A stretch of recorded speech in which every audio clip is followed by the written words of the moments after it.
विश्वास आणि सत्याची ताकद.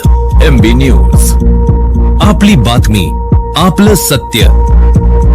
परळी शहरातील गित्ते हॉस्पिटल या खासगी रुग्णालयात गर्भवती महिलेच्या उपचारादरम्यान हलगर्जीपणामुळे गर्भातील बाळाचा मृत्यू झाल्याच्या गंभीर प्रकरणाची जिल्हा शल्यचिकित्सकांनी तातडीने दखल घेतली आहे. या प्रकरणी प्राप्त झालेल्या तक्रारीनंतर जिल्हा शल्यचिकित्सक बीड डॉ. सतीशकुमार साळुंके यांनी हा प्रकार अत्यंत गंभीर स्वरूपाचा असल्याचे निरीक्षण नोंदवत सखोल चौकशीचे आदेश दिले आहेत. तक्रारदार वैजनाथ संभाजी मुंडे यांनी डॉक्टर कल्पना सचिन गित्ते या डॉक्टरांवर उपचारात निष्काळजीपणा, वेळेवर योग्य वैद्यकीय निर्णय न घेणे, मृत भ्रूण तब्बल 22 तास मातेच्या पोटात ठेवणे तसेच आर्थिक शोषण केल्याचे गंभीर आरोप केले आहेत. या आरोपांमुळे वैद्यकीय क्षेत्रात मोठी खळबळ उडाली असून नागरिकांमध्ये संताप व्यक्त होत आहे. या पार्श्वभूमीवर जिल्हा शल्यचिकित्सका डॉ. सतीशकुमार साळुंके यांनी तातडीने 4 सदस्यीय वैद्यकीय चौकशी समिती नियुक्त केली आहे. संबंधित रुग्णालयातील उपचार प्रक्रिया, वैद्यकीय नोंदी, डॉक्टरांची भूमिका, उपचारातील विलंब तसेच रुग्णाच्या प्रकृतीशी संबंधित सर्व बाबींची सखोल तपासणी समितीकडून केली जाणार आहे.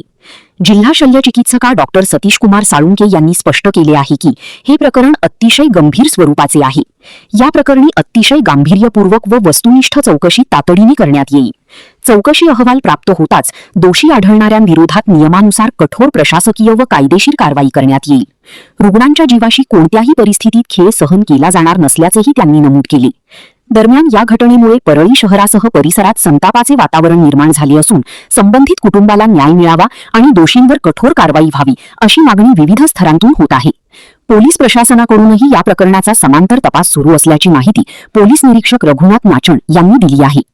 परळी येथील एका खासगी रुग्णालयामध्ये दिनांक 23/4/2026 रोजी दुपारी 1:45 ते 1:50 संदर्भामध्ये एक रुग्ण भरती झाले होते डिलिव्हरीकरता आणि त्या रुग्णाच्या संदर्भामधली जी तक्रार माझ्याकडे काल प्राप्त झाली त्या अनुषंगाने तक्रार तर अतिशय गंभीर स्वरूपाची आहे. त्यामुळे ते 24 तासाच्या आत आम्ही त्याची तज्ज्ञ कमिटीची समिती तयार केली आणि त्यांना ताबडतोब चौकशी करून इतर चौकशी कागदपत्राची तपासणी करून त्या रुग्णालयामध्ये सर्वांचे स्टेटमेंट घेऊन त्या अनुषंगाने अहवाल सादर करण्याकरिता आदेशित केले गेले आहे.